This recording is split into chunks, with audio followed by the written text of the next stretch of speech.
Thank you for the wonderful introduction and welcome everybody. And thanks for using your lunch hour to talk about food. What better way to spend the next hour together? So let's dive right in.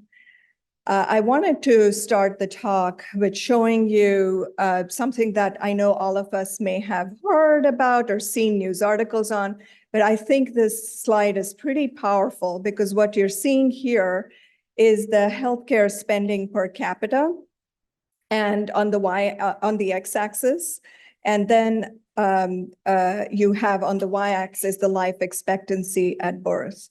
And what you see in green is the healthcare spending for the United States, and we are spending about $12,500, close to $13,000 per capita. And you can see how we've only gone up since 1980. However, our life expectancy, on the other hand, has not.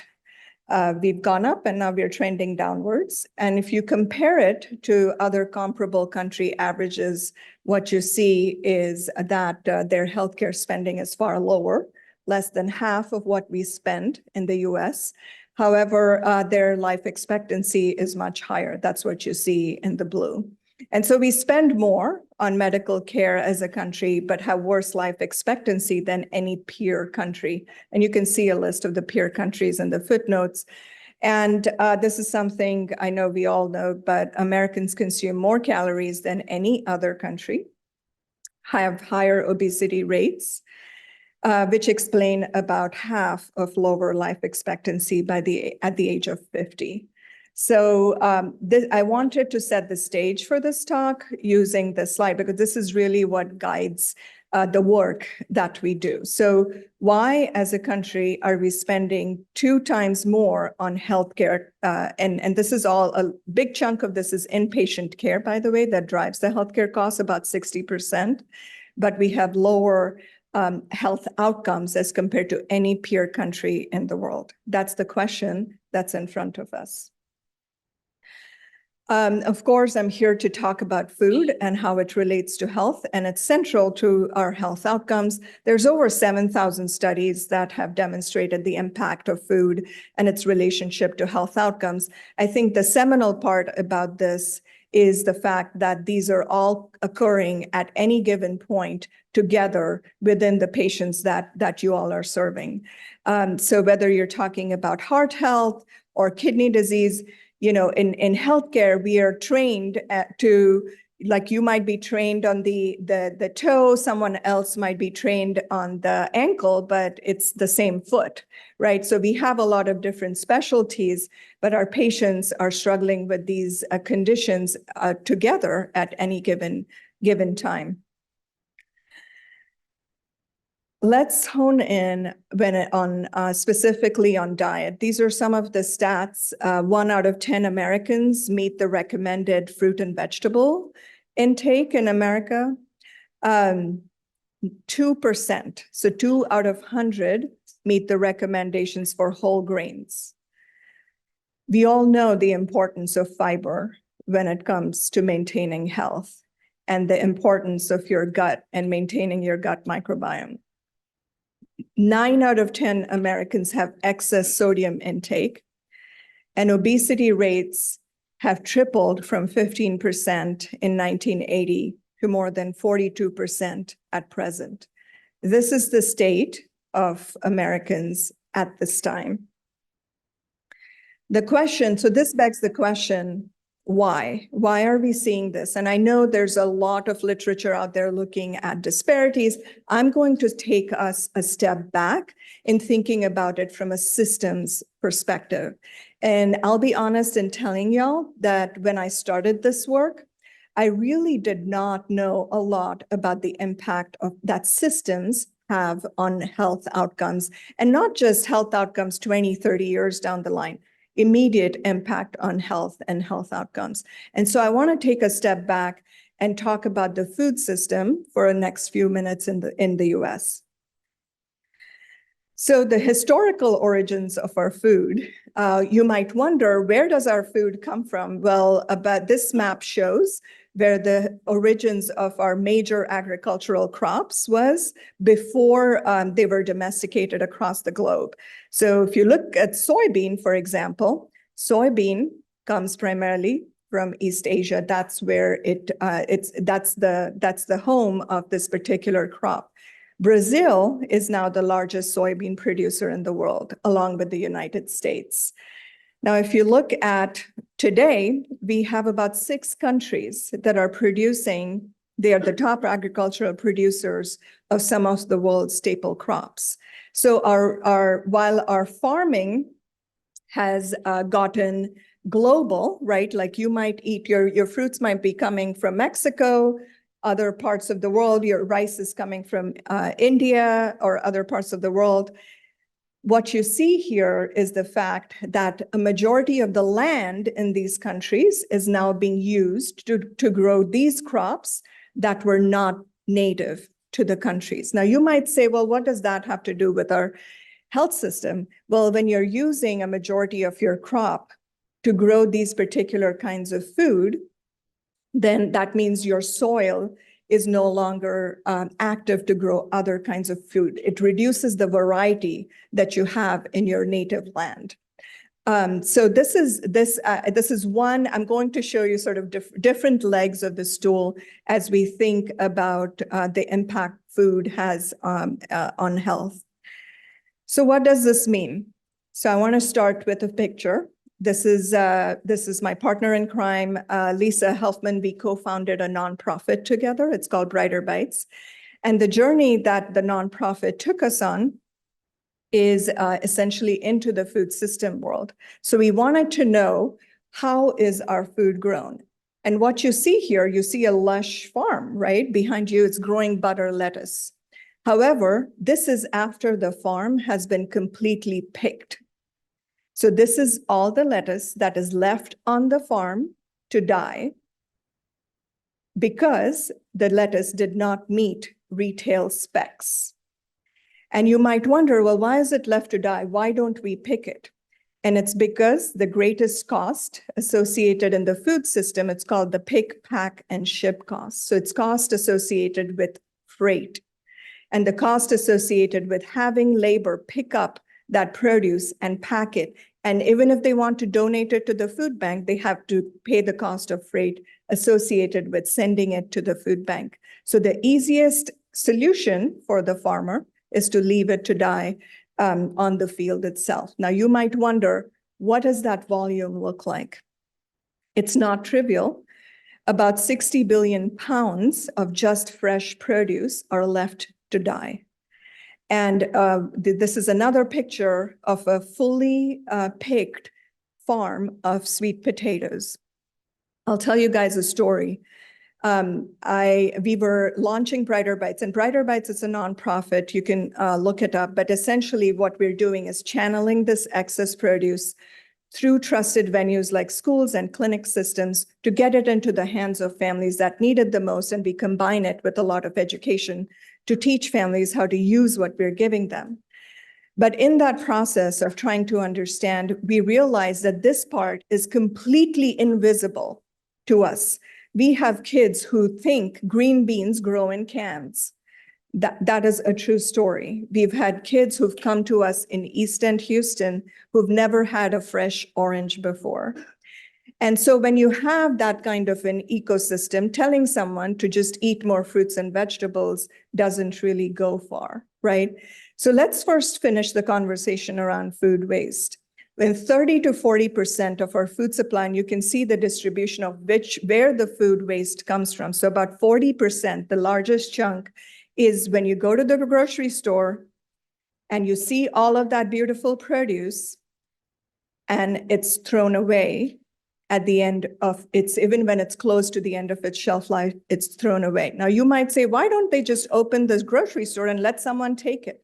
Because our food safety laws don't allow that. They can send it to the food bank, but our food safety laws do not allow for a farmer who's working on the farm to just take that excess produce and go home. The farmer would have to ship that produce to a food bank, and they can send their farmer, their migrant farmer, to the food bank to get the produce that's donated, but they can't just hand it out. It's the same story in the grocery stores. You cannot just open your store and say, there's excess produce, just come take it. It has to be sent and shipped. So our food safety laws, in some ways, have created these issues as well. 16% is just left to die on the farm, what you see in front of you. And then on the flip side, we have about 40% Americans that are food insecure, right? So we have about 1.4 plus billion tons of food waste, 60 billion pounds of it is fruits and vegetables. And I cannot tell you this journey that has taken, I've taken my kids through these farms, and they have literally run. And we were once in an orange orchard. The entire orange orchard was littered with oranges. They ate oranges till they had acid burns on their cheeks. And the question is that why do we have this incredible level of food waste on one side, but then on the other side, we have 40 million Americans that are food insecure? These are the very patients that are crossing into your EDs, right, in your emergency rooms and in your hospitals because they've had a poor diet as a result of their food insecurity. But the important part to know about food insecurity in America is that we do not have a food desert. We have a food system that is inequitable. And we have made these choices along the way to have an inequitable food systems for the patients that we serve. So let's do a few definitions before we jump into some additional stats. So food insecurity, I have two definitions for y'all, food insecurity and nutrition security. So food security, this is a USDA. So USDA Economic Research Service does a lot of data collection around food security. And food security means access by all people at all times to enough food. So it's about the amount of food that's available to have an active and healthy life. And I've put in here the 2-item hunger vital sign, which is the screener that's in a lot of EHRs right now that screen their patients for food security when they walk in through the door. USDA has 18-item screener, 10-item screener, 6-item screener. They're all validated, and this one is validated as well against the USDA screener. So a lot of EHRs have this in their electronic medical record. And then more recently, we have other screener and another layer, which is called nutrition security, which is access to healthy, safe, and affordable food. So there's the word healthy in there.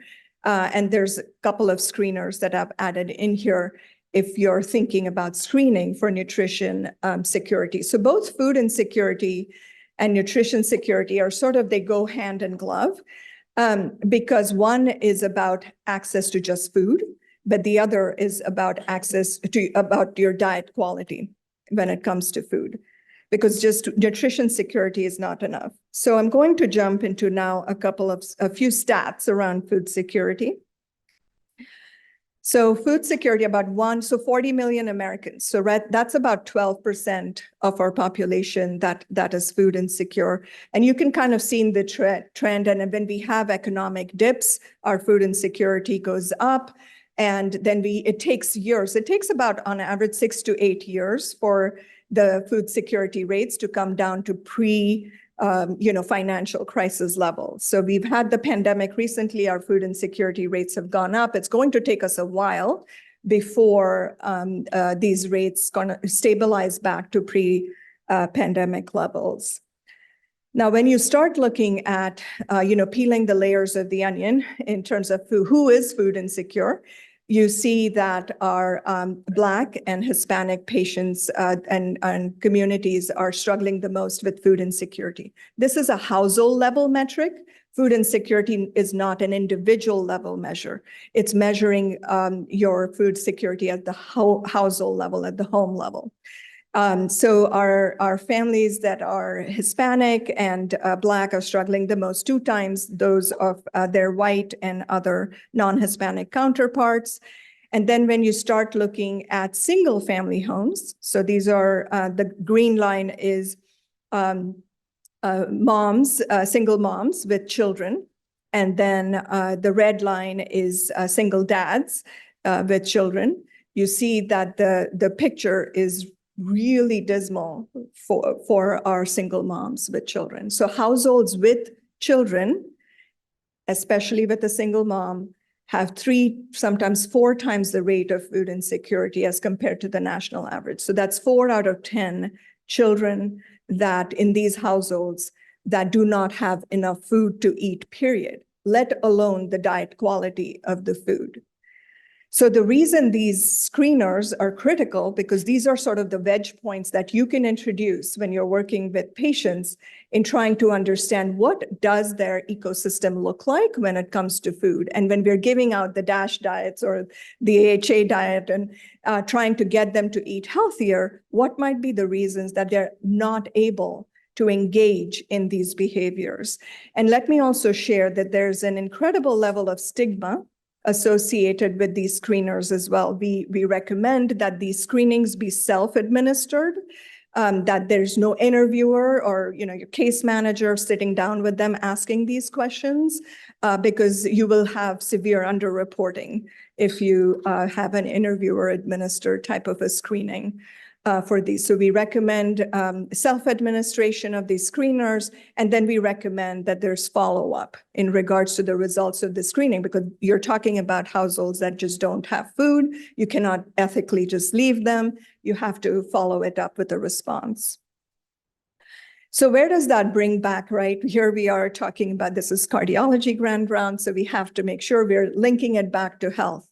So this is what happens with families that are food insecure.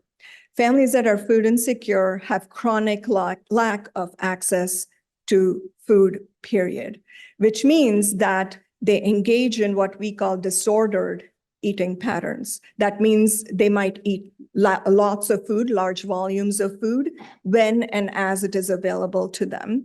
And usually families that are food insecure are also living in what we call food swamps. Food swamps are areas with high density of fast food restaurants and high density of convenience foods. And so when you think about it this way, there's fruits and vegetables are completely invisible, and the only visibility you have around you is on fast food. So what are you naturally going to consume? Not only is it highly available, it's cheap, and it is tasty. Let's be real, right? Kids like it, they will consume it. And so it's an easier sell. So if something is completely invisible, it's your blind spot, then there is absolutely no way that they're going to suddenly start going to the grocery store and stocking themselves with Brussels sprouts and bok choy. Just not going to happen. So, our patients start engaging, and we've done a lot of work directly in the communities, a lot of qualitative work, just watching what our community, what does the food environment of our communities look like. And essentially, there's, in addition to disordered eating, there's just a high consumption of ultra-processed food. We do dietary recalls with kids and families, and it's day after day after day after day. The diet recall, which usually I'm a dietitian, usually should take like 30 minutes to an hour. Sometimes it's like 5 minutes, because it's the same food, that they're same 2 or 3 foods that they're eating every day. And it's, very much what we call like a brown and white diet, which is chicken nuggets and like rice or mashed potatoes. There's very little color in the food. So when you have a diet recall that takes 5 minutes, that's nothing to celebrate. It means that whoever you're working with just has a very low variety of diet. So then what does that lead to? We all know the increased risk of all forms of chronic disease, then our patients are predisposed to our community at a very young age. We've done dietary recall with preschool age children, with their parents, of course, and at a very young age, the kids are eating probably 3-4 foods. That's about it. And all of them are ultra-processed. All of them are ultra-processed. Not one, not two, all of them are ultra-processed. Now, what does that lead to over a period of time? If you think about the food that you crave, our cravings arise from the foods that we're familiar with, right? What you probably ate as a child is what you're likely to eat as an adult, right? If you've not had exposure to other foods. That craving is what puts you into this tailspin of really continuing that eating pattern later on in adult life, resulting in landing in your clinics and then, poor health outcomes. And one of the biggest challenges with our families that are food insecure, they're food insecure because they have a lower income, right? It's poverty that's a structural determinant of this. And so they engage in also what we call spending trade-offs, which means that they'll pay their rent one month and they will not buy enough groceries, or they'll pay their utility bills and not buy enough food. So there's constant spending trade-offs, which is why when we tell you, we work with health systems and we say, start screening for social drivers of health. We want you to screen for the 5 main domains of social drivers of health, because they might say, I'm not food insecure, but let me tell you, if you see them screening positive for housing, transport, yes, that's going to lead them to food insecurity. So screening for multiple domains of social drivers of health is equally important. Those are also your wedge points of intervention. If somebody has housing issues, likely they're going to have issues related to their food, right? If somebody has transportation issues, they're not going to be able to go to the grocery store. So those are also your wedge points on where you can intervene. So this is the second to last leg in thinking about the food system. Is the ultra-processed food. There is a lot of literature coming out. This was the latest meta-analysis that was just published that looked at ultra-processed food and adverse health outcomes. And I think this was the first study where we've seen an association between ultra-processed food and common mental health disorders as well. So the paper is rich with all kinds of evidence around various cardiometabolic outcomes, but this is one of several meta-analyses now that have come out in looking at the impact of ultra-processed food on health outcomes. Now, I cannot emphasize enough that we cannot tell our patients, eat healthy food without talking about ultra-processed foods. It has to go hand in glove. And it has to come from a space where we are trying to address some of the core issues, right? Because is there any human on the planet that doesn't know eating more fruits and vegetables is good for you? No. Everybody knows that. The question is, why are they not engaging in your health? And I'll say one last thing about this. I forgot to mention the word stress that you see in the middle. There's a lot of literature that shows chronic stress, which is a result of the structural issues that our patients face, poverty being a big one. Chronic stress results in poor executive functioning, and as a result of which, our patients are not able to engage in lifestyle interventions to the extent that they may want to. So there's a lot of literature there in regards to thinking about chronic stress as being an antecedent to many of these. And if you want your patients to engage in lifestyle interventions, especially long-term, then we have to think about these structural drivers and the antecedents of what's going to stop them from engaging in those behaviors. So this is a domino effect. In terms of impact on cardiometabolic outcomes. As I mentioned, at any given point, you see your patient presenting in the ER or in your clinic, and they might have uncontrolled, their A1C is like 10, and it's a domino effect of all of these things, right? When you have a patient with uncontrolled diabetes, it's not happened overnight. It's a result of a lot of failures from a systems perspective and policy perspective. Now, policy, I want to tell you that this is something that we work on a lot at the center in using our data to inform policy. But we, as a country, have subsidized corn and soy. but have not subsidized fruits and vegetables. So it's much harder, it's much more expensive when you go to the grocery store and you're buying those perfect grape tomatoes. Behind every tomato, there's about 1,000 that are left to die on the landfill. And those grape tomatoes that you're paying for, it's designer price. Right, so it's $3.99 for a pound of tomatoes that you might be paying, right? Those, everybody's seen those perfect grape tomatoes. They taste delicious. Each one of them looks identical. That's not how our food grows, right? But who can afford, if you think our families can afford $3.99 for a tiny box of grape tomatoes, no, that's a luxury, right? But we are paying that price because we are willing to accept a food system that throws away the 60 billion pounds of produce. And we have not channeled that into our communities. So this is a domino effect. I can go on, I can have a whole lecture on policy. I'm not going to go there, but it's a domino effect starting with our food system and policy, food insecurity, and then our food swamps, right? So lack of access to food, period, lack of access to healthy food, and then you're just surrounded by our food swamps.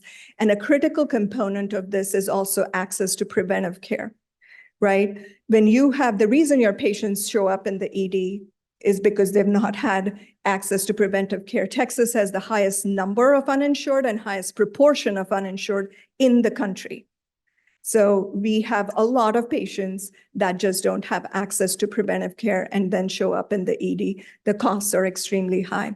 Now, I put an asterisk here for some of the things because it's income agnostic, some of these drivers of health. All of us need to eat healthier, period. None of us are eating the way we need to. And the reason for that is because we are surrounded by convenience and the ultra-processed food environment that we all live in. Of course, all of that drives poor cardiometabolic outcomes and brings us back to here, right? So when you look at this graph, the reason I brought it back is because I want you to know that we have intentionally, this is not happenstance, this is intentional choices that we have made as a country that have brought us to this graph. So we should not be surprised that we're spending twice as much on medical care, but then we have poor life expectancy, poor quality of life, period. And we're going downwards when it comes to just health outcomes. Now, you might think, well, this is really sad and dismal. Where do we go from here? So the part that we work on at the Center for Health Equity is really to think about how can we create sustainable solutions to address these very sticky issues, right? You might look at this ecosystem and think, oh my gosh, how I don't do policy work, right? I don't do systems work. What is my role here? What am I doing here? And there is a role each one of us can play. I mean, y'all are already playing a critical role in the healthcare space, but what else can we do when we are trying to address these very sticky issues? And we have to address these very sticky issues, right? Because the patients are when we think about our patient who has an A1C of 10, and it's not in control, whether you give them metformin or insulin, it's because of all of these other drivers, right? So ultimately, to keep our patients healthier, we have to think about these issues. Social care has to become part of healthcare for it to be whole person care. So I'll share a little bit about what we do at the Center for Health Equity and then spend majority of my time on focusing on one big solution that we're working on. So as I mentioned, I'm director of Center for Health Equity at UT School of Public Health. It's a young center. However, the work that a lot of us faculty have been doing has been going on for a long time. I've personally worked in the space of food insecurity and diet quality for about over 15 years at this point. But I want to bring your attention to the what I call a 3-layer cake, but our 3 layers of activity in the middle. The very bottom layer is a layer of infrastructure. For us to do this work effectively, we have to have a strong foundation in terms of understanding our systems that our patients reside in, the policies that they are exposed to, and what are the capacities that we need to build as a system, whether it's data capacity, right? Do you want to start screening your patients for food insecurity? Do you want to screen them for other social drivers of health? So it's screening for and establishing the data capacity and the capacity to then respond to the data as well. So strengthening the infrastructure is a big part of the work that we do. This is all partnership based. We partner with multiple health systems. We partner with community organizations, and I'll share about that in a minute.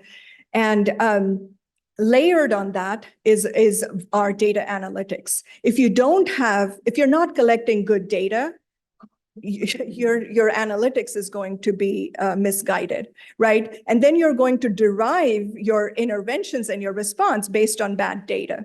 So building the strong infrastructure, especially using a health equity lens, right, is important. One of the biggest pieces when we start digging into, we work a lot, for example, with Harris Health Systems, and you start looking at the data, there's large chunks of data related perhaps to race, ethnicity, or sociodemographics that might be missing. Well, if they're missing from your data set, and then you're going to derive your insights based on that data and apply to those populations, your insights are going to be incorrect.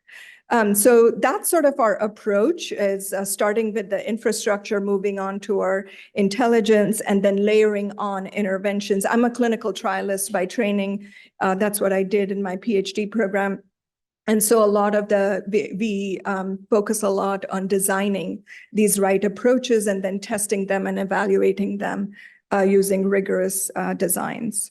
So this is the breadth. You can look at our website. We are focused primarily on social and structural drivers of health, which takes us into the world of systems science. And that is the world that we live in, but we bring that system science work directly into application and practice. And I'm going to share an example of that work through the Healthcare by Food initiative. So this is so the American Heart Association launched this initiative called Healthcare by Food. It's in partnership with the Rockefeller Foundation, and we are part of it. And it's really laser focused on one thing. And the one thing is that over 90% of the $4.3 trillion in annual healthcare costs in the United States are spent on medical care of diet-related chronic conditions. Can some of those dollars go towards having healthy food be a covered medical benefit? That's the one question that we're trying to get to.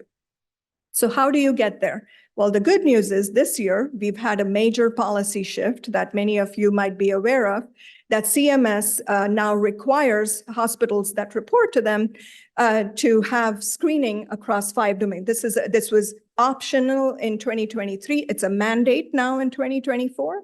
And the 5 domains include food security. But as you can see, there's other social drivers of health that are required by hospital systems. And then you have to screen, and then you have to report not just on the screening, but also on the response. How did you respond to that social driver of health when your patient screened positive for it? So this is a new shift in policy from CMS that is also really driving health systems to start thinking about how do I incorporate these social drivers of health into healthcare and health systems, and what is the response that I need?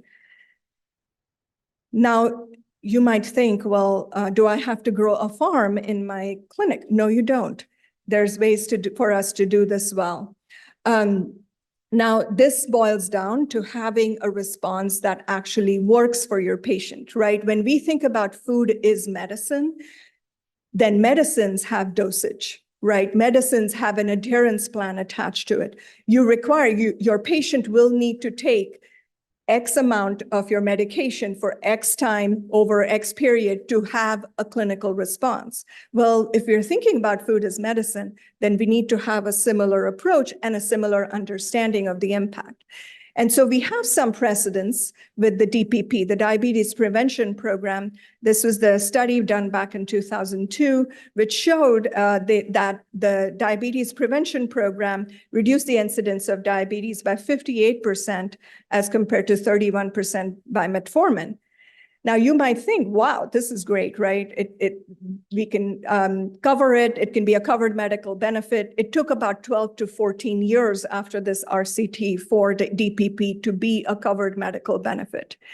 There's a lot of reasons behind it. What we are trying to do in Healthcare by Food Initiative is see if we can accelerate that process and not have to wait 12 to 14 years. So I'm going to share a little bit about the work that we're doing, but it's with the premise that this is to engage. We want to work with health systems in this space. We want to build out the evidence base and the ROI that's going to be needed for us to get to a point where healthy food and preventive programs can be a covered medical benefit under our insurance plans. So to start off, we published a presidential advisory from the American Heart Association to really look at the literature and have observations to design our initiative. Like what do we need to do? What has been done? This is not, completely transformative in terms of new, but where are the gaps and where do we need to go? And then we also included a definition of what is the space of food as medicine. It largely consists of 3 interventions: medically tailored meals. These are meals that patients receive that are fully prepared for them to eat to manage their medical condition. And we have an RCT right now as part of this Healthcare by Food initiative, specifically looking at medically tailored meals on heart failure patients at UT Southwestern.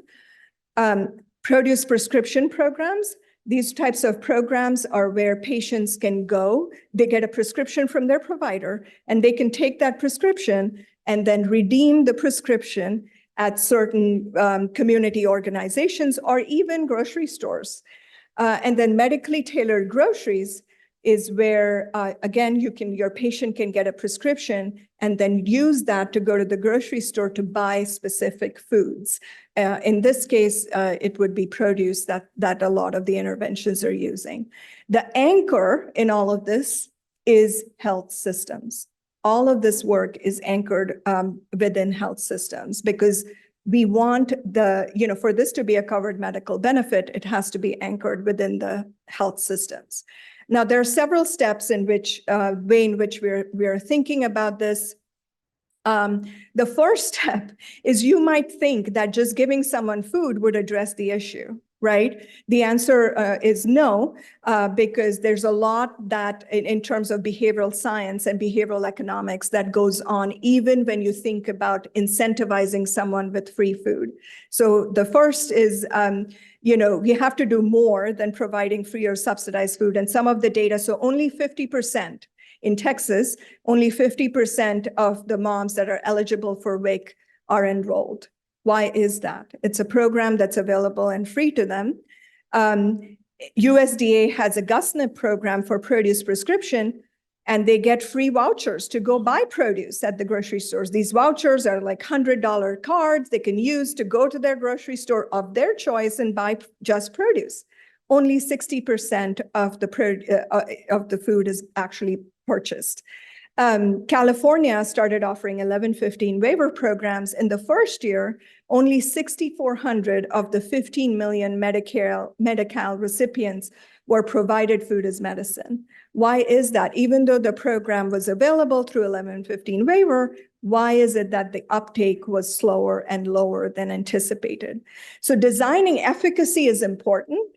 But if we don't know that what the implementation, what it's going to take to implement these programs, then it's certainly not going to show up as being efficacious, right? So there's a lot we need to learn in terms of what we call implementation outcomes. What is the right dosage? What is the right frequency for doing this type of work? What drives the uptake, right? We're talking about a generational lack of exposure to fruits and vegetables in our community. Suddenly giving them fresh Brussels sprouts isn't going to do it. So what is it going to take to promote that uptake of food is an important consideration. So what we're doing right now is we're using what's called a human-centered design approach, which is very much listening to our patients and communities that are struggling with these chronic diet-related chronic conditions to do rapid cycle testing to gain insight. And so we have many solutions that we're testing, 2 here in Houston, 1 in Dallas, but there's about 20 different forms of solutions that we're testing. I'll share the ones here to really not look at efficacy, not on health outcomes, but really to understand what is the right dosage? How can we promote uptake? What does the engagement of our patients look like in this program? And how can we change it? So these are what we call mini RCTs that we're doing. And then making incentives more effective dollar for dollar. There's a lot of behavioral economics that we're trying to think about as well, because food as medicine are incentive. It's an in-kind incentive, right, that you're providing to your patients. And there's a science to how incentives can be used effectively or ineffectively. And so there's work there to learn. And that's the part that we're doing right now to make sure that our patients understand how to use the incentives that are available to them. And then, of course, we want to get to the space of clinical trials for this work.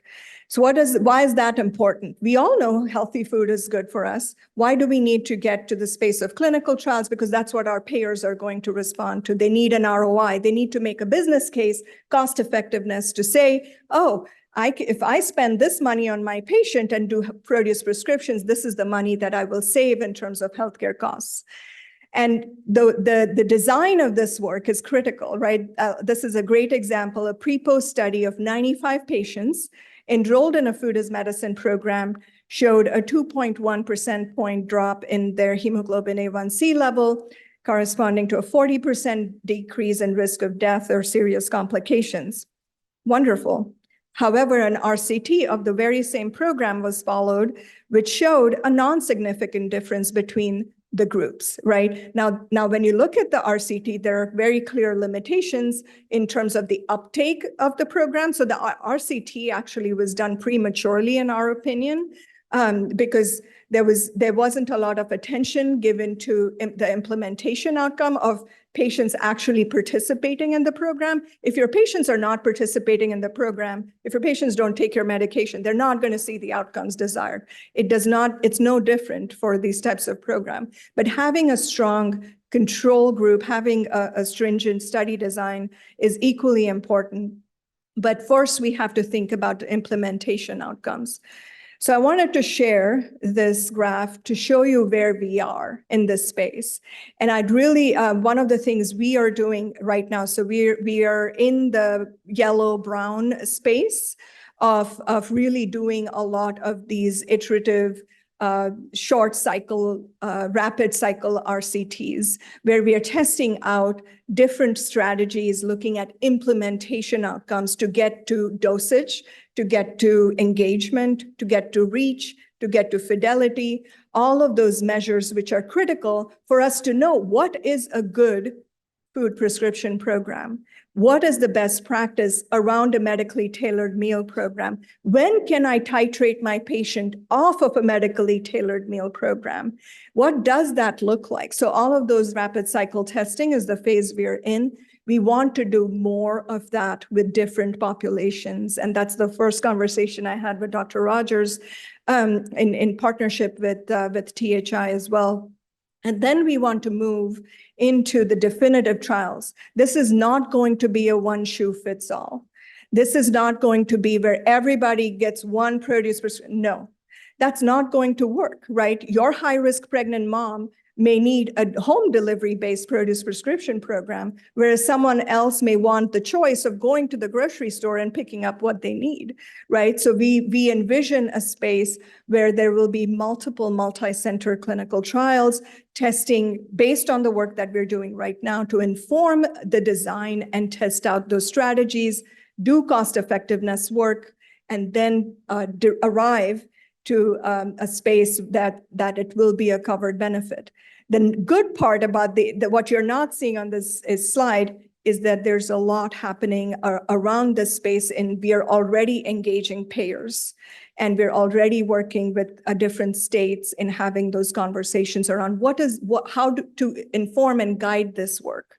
I'm not going to spend a lot of time on this, just wanted to share that we are using what's called a cooperative studies model to do this work. I chair the FBI. It's the coolest. It's the coolest work group in this, the field-based infrastructure work group. But we have different groups here that are doing and leading all kinds of this work.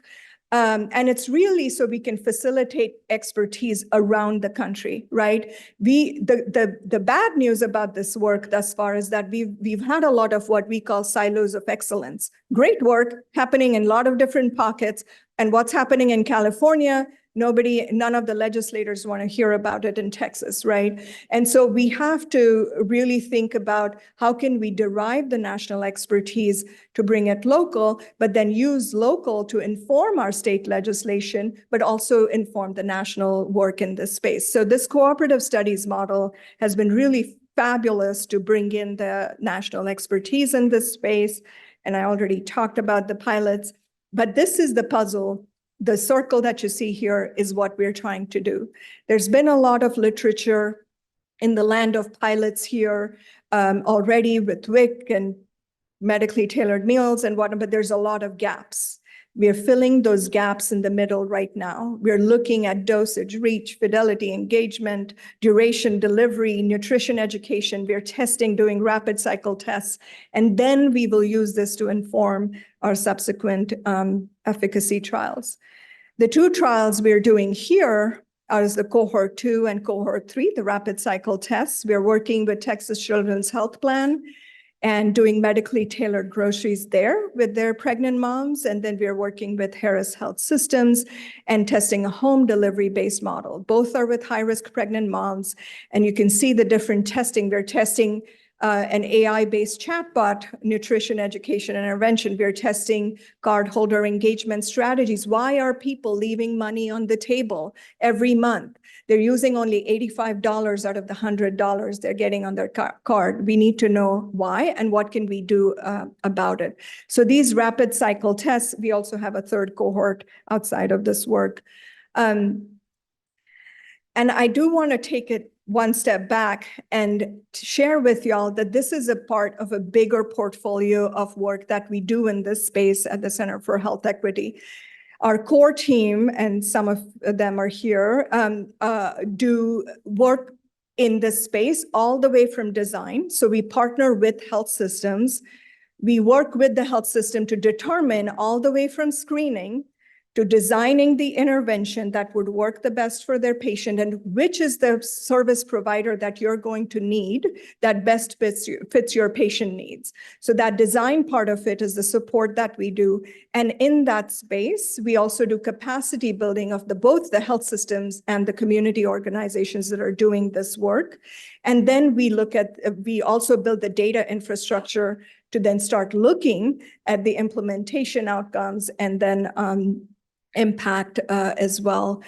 There's a lot that we cover in this space around looking at budget impact of these interventions because sustainability is important and thinking about what's a model that would be scalable, right? Sustainability and scalability are two important components. So we have a whole team that is really focused on this end-to-end type of a solution. This was one of the largest studies that was done that our team did in looking at the impact of a Houston Food Bank-based produce prescription program across health systems. I think there were about 16 different health systems in Houston, looking at their impact on glycosylated hemoglobin. And then we also are doing work with UT physicians as well as school-based health centers, specifically focused on pediatric populations. So we're working with children who are overweight and obese and at risk, have food insecurity and other social risks, and looking at the impact of produce prescription programs on outcomes related to them. So there's a lot that we do in this space. We also have a lot in regards to the advocacy. The whole point, this is one part, right? Using this to inform policy, but we also want to use our data to inform the advocacy side of things and educate our policymakers and legislators in this space. So there's a whole space of work that we do there as well. And I want to end by saying that we are really in unprecedented time of opportunity in this space. The Biden administration released, if you haven't read the strategic plan, this is a really comprehensive strategic plan on how we should be thinking about this work of food as medicine and how it can be anchored sustainably within health systems. And we are working closely with the White House as well in this space. We have 3 specific efforts that are aligned and are part of the White House initiative on hunger, nutrition, and health. And they're really focused on building out the evidence base in this space. So it's very exciting, and we want to work with health systems and build capacity specifically within Texas to do this work. And I'll stop there. We're happy to talk and share. I'm happy to answer any questions as well that folks may have.